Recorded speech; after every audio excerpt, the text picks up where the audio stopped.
Bueno, gracias por estar acá, gracias por la invitación. Es un panel súper diverso, son 3 perfiles súper diferentes, pero los 3 trabajan con lo que podríamos denominar nuevos formatos. Me lo dejo en un pin para ver qué es más nuevo, qué es menos nuevo, ustedes me irán diciendo.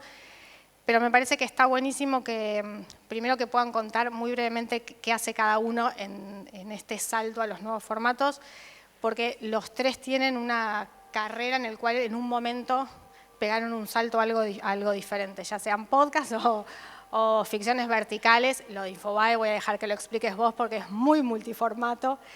Pero en principio, si les parece, mientras nos terminamos de acomodar, me gustaría si pueden los 3, además de sus nombres que están acá hermosos, decir qué hacen y qué es eso nuevo que están haciendo para que todos entendamos en qué estamos. Si no paso Hola, hola. Ahí está. Bueno, buenas tardes a todos. Mi nombre es Ariana, soy productora, guionista. Trabajé mucho creando series para plataformas, trabajé mucho como productora en plataformas, en canales lineales. Y ahora estoy trabajando en Shorta, que es una plataforma de series verticales. Es la primera lanzada en Latinoamérica. Nació hace un mes, el 30 de marzo, así que es súper nueva. Y creo que esto de lo nuevo es justamente el formato, que son series verticales pensadas para verlas así en el celular. Entonces es un poco esta mezcla entre el momento que uno usa el celular para ver TikTok o para ver Instagram y el momento en que uno se sienta y ve una serie. Shorta lo que tiene es que une un poco esas dos patas y creo que la innovación está un poco ahí, en crear series verticales, pero con calidad cinematográfica o de plataforma. Buenísimo. ¿Ahí? Sí. Bueno, ¿cómo están? Buenas tardes, gracias por estar acá. Mi nombre es Alejo García, soy director de contenidos audiovisuales de Infobae, o era hasta hace muy poquito, 100% eso. Lo que vengo del palo del cine y de la televisión. Estudié cine, trabajé en televisión. Por suerte me acabo de encontrar ahí con quien fue lejos mi mejor jefe, que es Hernán, que está ahí sentado, que me lo acabo de cruzar. Trabajamos en varios canales de tele, después empecé a trabajar en C5N como jefe de edición y después pasé como director integral de toda la parte audiovisual de Infobae cuando se dio la venta de todos los medios de Daniel a Cristóbal López y a su vez con todo el crecimiento que se dio bien multiformato en Infobae. Y ahora, por eso decía, a principios de este año, a fin del año pasado, me pasé porque, digamos, voy a ser sincero, el día a día me estaba sacando un montón de tiempo. Yo en ese momento tenía el streaming, el estudio, brand and content, la edición, todo el día a día, todas las sucursales de Infobae que hay en el mundo, que son bastantes redacciones, y no tenía tiempo para ponerme a investigar y a jugar con inteligencia artificial. Quería hacerlo y no tenía tiempo y por suerte se dio la posibilidad de abrirme dentro de Infobae y estar en el laboratorio de inteligencia artificial y pasar un poco más para ese lado, que volvimos un poco a reducir la carga horaria, a reducir el tiempo, a reducir la cantidad, el grupo de gente con el que estoy trabajando, pero estar haciendo algo que es súper novedoso y donde aprendo todos los días. Así que en este momento estamos en eso. Vieron que ahora todos los paneles, independientemente de cuál sea el tema, terminan siendo de inteligencia artificial de alguna manera. 100%, sí. Es increíble. Yo soy Luciano, mi formación originalmente es periodística, principalmente en radio, conduje todo tipo de programas en todo tipo de horarios en Radio Metro durante una década. También en paralelo empecé a conducir podcast, luego a producir podcast y luego a fundar la primera productora de podcast de Argentina que se llama Posta. Esto fue hace 12 años, así que realmente no hay manera de hacerle justicia a todo ese recorrido en unos breves segundos. Así que simplemente voy a hacer silencio y dejar que Sol haga las preguntas, que seguro que va a ser una mejor manera de contar la historia. Bueno, buenísimo. Yo voy a ir haciendo algunas preguntas, también vamos a abrir, la idea es que sea una charla, ir, venir, y les voy a ir preguntando y ustedes, el que quiera conteste, el que no quiere, saltea. Un poco para empezar, sobre todo, porque hay acá un perfil muy creativo, como que viene de la parte de pensar mucho el producto, me parece que tenemos diferentes perfiles. Por ahí preguntarles un poco cómo, en una serie de formatos muy diferentes entre sí, pero donde vale tanto la retención, la idea de que la gente se quede o vuelva, que también es muy importante, cómo trabajan la retención de sus respectivas audiencias sin sacrificar algo que vos mencionaste, apenas empezaste a hablar, que es la calidad del producto. Bueno, para mí fue como el desafío más grande de cuando entré a trabajar a Shorta, cómo hacer series que cumplan con lo que la plataforma necesita, que tiene que ver con que la gente se quede y tenga como esta dopamina de todo el tiempo querer otro, porque estamos en el mundo de las redes sociales, entonces tenemos que mantener eso, pero a la vez generar series que tengan calidad, que tengan narrativa, que tengan historia, que tengan arco, y que no se vuelvan un melodrama en donde para que se quede es la de me casé con tu hermano o se murió tu madre, como cómo poder hacer esa unión de cosas era como lo que a mí más me quemaba la cabeza cuando entré.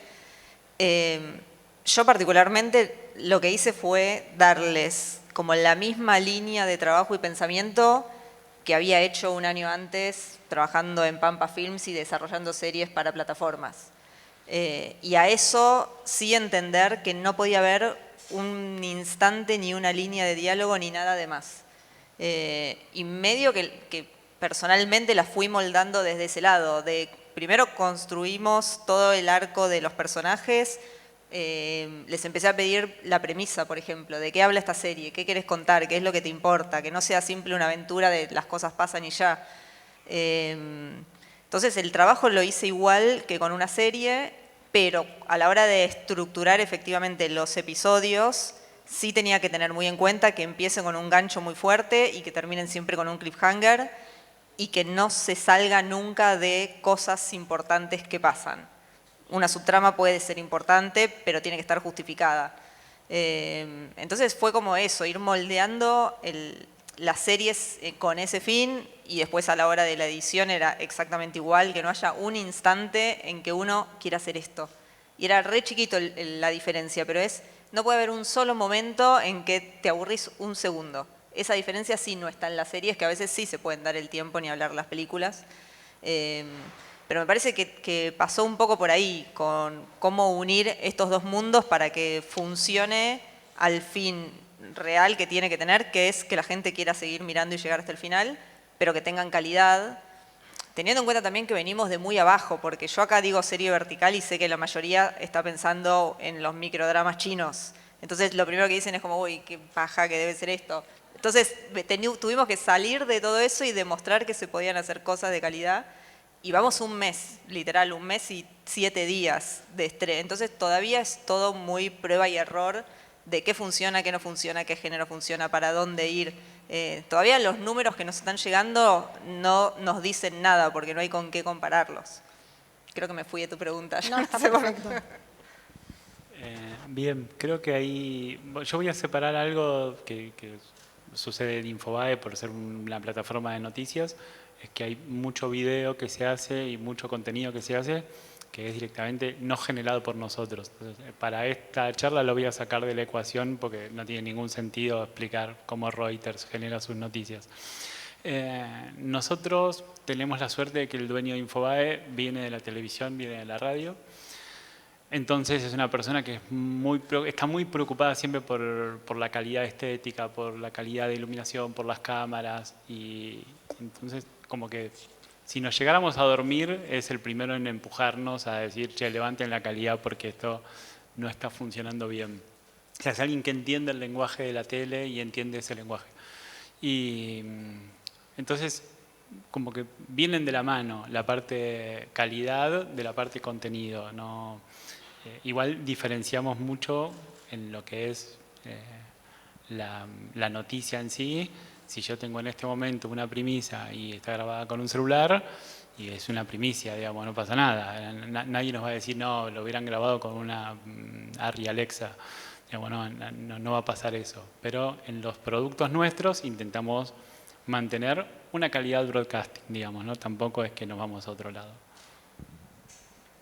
En el caso de los podcasts, es como una bolsa muy, muy grande de contenido donde podemos diferenciar quizás algunas piezas más parecidas a lo que, no es porque sean lo mismo, pero digo, si pensamos en Shorta, más allá de lo innovador del formato, cómo se consume, son contenidos serializados y el desafío ahí es cómo hago para poner determinados puntos dentro del episodio para que la gente vuelva, sobre todo al final. El cliffhanger es importantísimo. Y nosotros en los contenidos narrativos que hacemos, porque quizás es una novedad para muchos, pero los podcasts también pueden ser narrativos. Hay podcasts de audio de ficción, podcasts de audio documentales, que son eso, series y documentales para escuchar, ficciones y documentales para escuchar. Y opera de una manera muy similar a lo que comentaste, ¿no? Como todo el tiempo hay que estar pensando en cómo hacemos para que la gente no se vaya y vuelva. Que la respuesta quizás es muy parecida porque trabajamos en esos casos con autores que son profesionales y se dedican a eso. No es que yo escribo los podcasts que hacemos porque si no ahí sí que realmente no los vería ni los escucharía nadie. En el caso de los podcasts con video, que suelen ser los podcasts de conversaciones o de entrevistas, lo que tratamos de hacer es construir una relación parasocial entre la audiencia y las personas que conducen. Nosotros lo que hacemos para que la gente se quede a ver o escuchar una conversación o una entrevista de 45 minutos, 1 hora o hasta 2 horas es pensar el contenido como vos sos la tercera parte o la cuarta parte de una mesa entre amigos. Y es una conversación de la que querés formar parte y no te querés perder un segundo. Y no es que te vas a levantar y te vas a ir de la conversación en algún momento. Entonces tratamos de construirlo un poco de esa manera. Y nosotros que sí estamos hace mucho más de un mes produciendo, tenemos números que validan que la retención que tienen este tipo de contenidos, incluso los más extensos, desafían cualquier tipo de análisis de la industria, donde todo el tiempo estás teniendo retenciones de, bueno, se quedaron 1 minuto, 2 minutos, 3 minutos, 4 minutos, ¿cómo hacemos para mejorar esta retención? La gran mayoría de la audiencia se queda a consumir casi el 100% de los episodios, y estamos hablando de más del 50% de la audiencia. Así que funciona un poco de esa manera, tratando de construir un vínculo entre la audiencia y los conductores de los podcasts que se sienta como de alguna manera que es una amistad con alguien a quien no conoces realmente. Está buenísimo esto que trae Luciano. Me quedo con esto de la audiencia para volver, que es, si bien la audiencia nunca estuvo quieta, nunca fue inactiva, algo muy propio de la Creator Economy es que permanentemente hay algún tipo de feedback. No es que todo sea valioso, no es que hay que escuchar absolutamente todas las métricas, pero les pregunto por ahí esto, que es frente a una audiencia que todo el tiempo está dando feedback, en el sentido de me da un like, sigo, lo miro 3 segundos, lo pauso, lo voy acelerando, como cuáles son, y una industria a la que le cuesta mucho encontrar KPIs valiosos, lo hablábamos un poco antes. ¿En qué tipo de métricas o de KPIs se fijan para entender si lo que están haciendo está bueno, vale la pena? O ¿cuáles son las que valen la pena y cuáles las que, che, la verdad que esto no?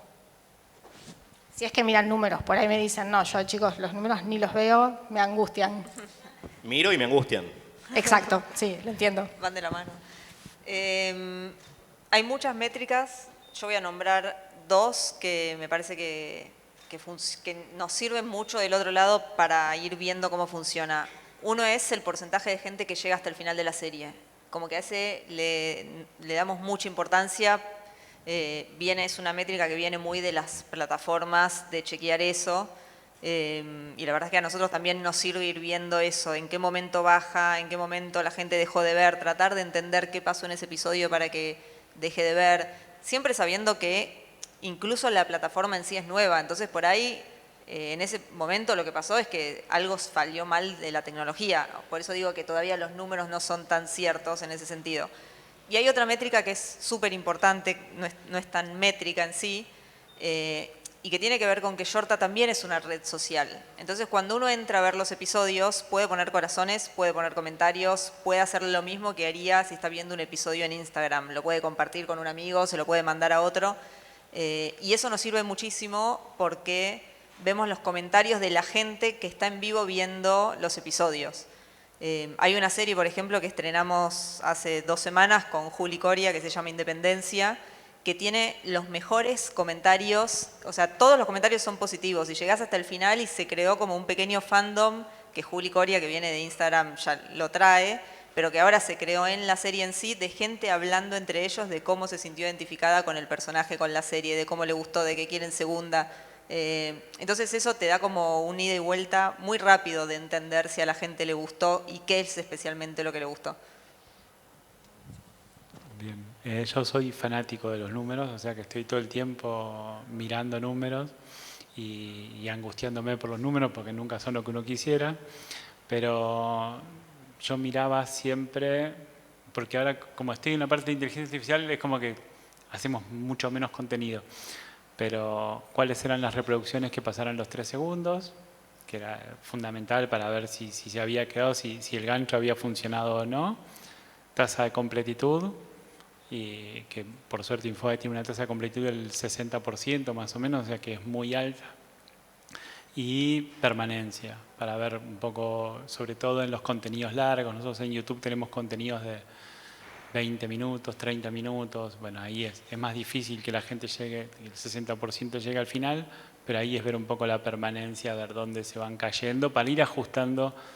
Normalmente son entrevistas y la entrevista uno no le puede decir al entrevistado, mira, háblame más rápido porque la gente se va. Entonces es ver nosotros desde la postproducción o desde la parte de creación qué podíamos generar para impulsar que la gente no se fuera.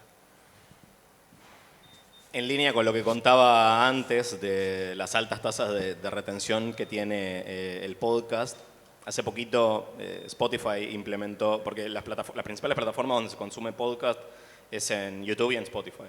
Spotify implementó algo que YouTube ya tenía y Spotify no, que son los comentarios en los episodios de podcast. Y si bien no es en sí la métrica que miramos para diferenciar un poco lo que venían diciendo, es como nosotros miramos activamente lo que la gente dice, lo que la gente opina, ponemos encuestas. Y para el último podcast que lanzamos, que es un podcast sobre inteligencia artificial que se llama Ya Tú Sabes, vayan a buscarlo, hoy salió el 3er episodio.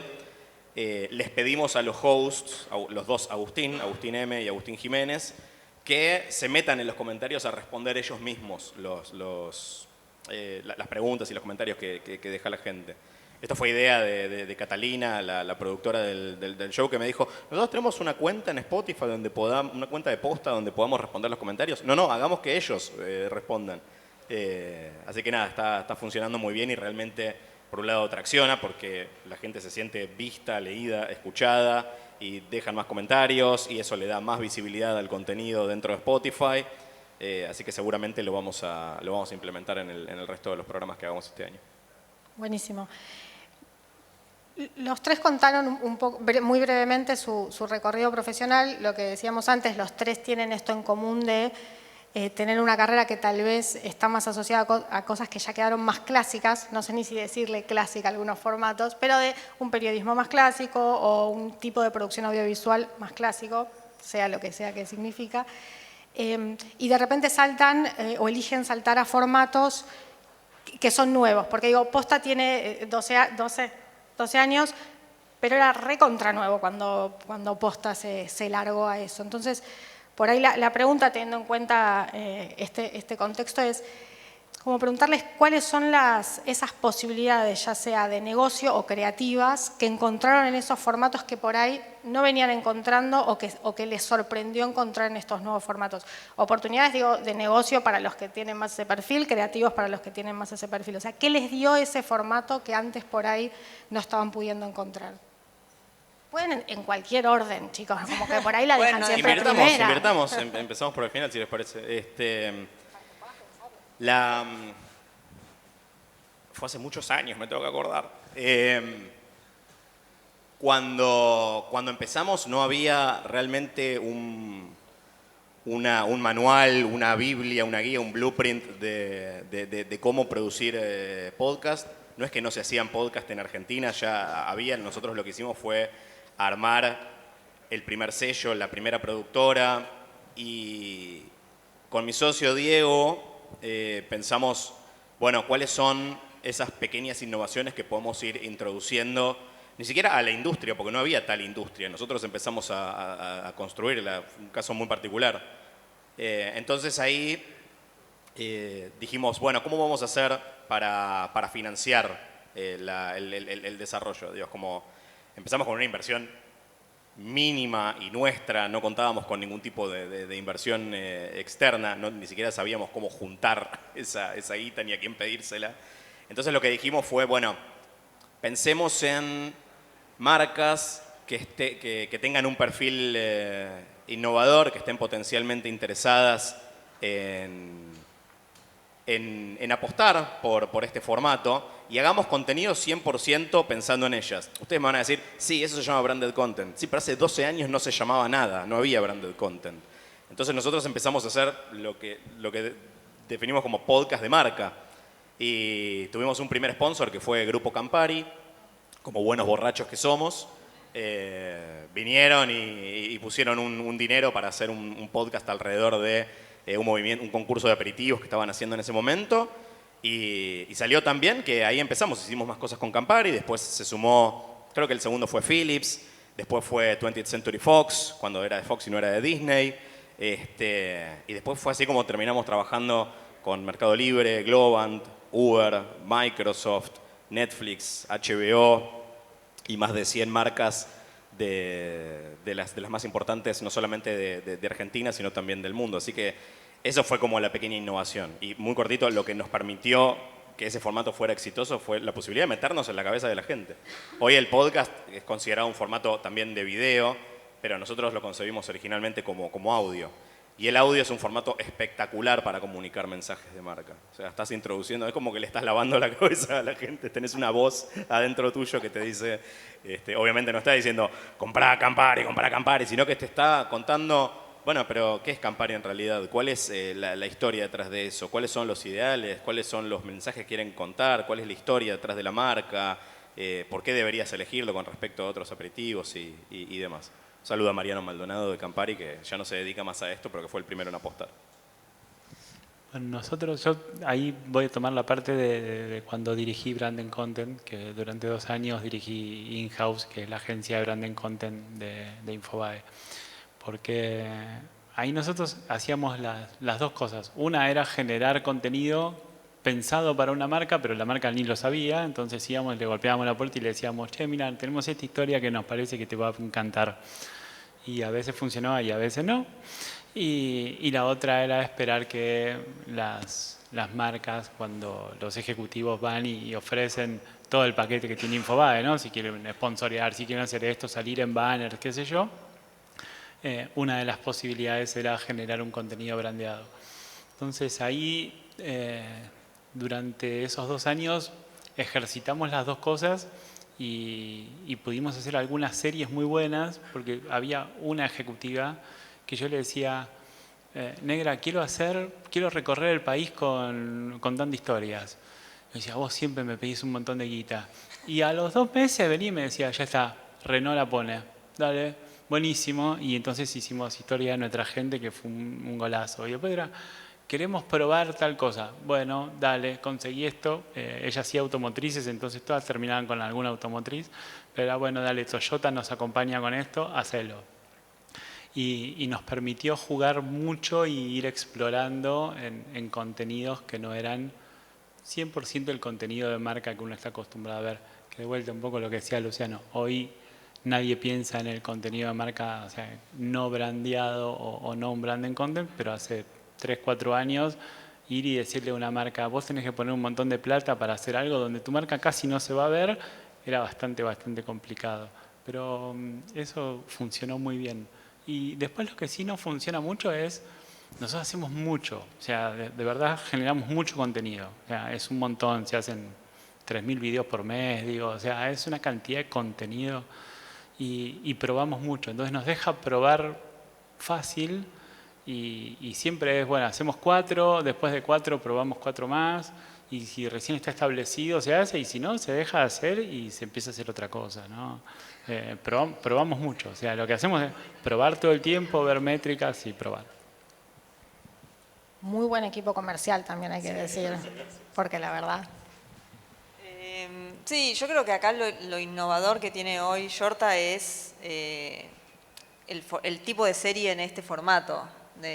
Existe también, para volver sobre el tema que están tocando, series branded content, es algo nuevo que estamos empezando a hacer y como todo va a ser prueba y error y ver cómo funciona.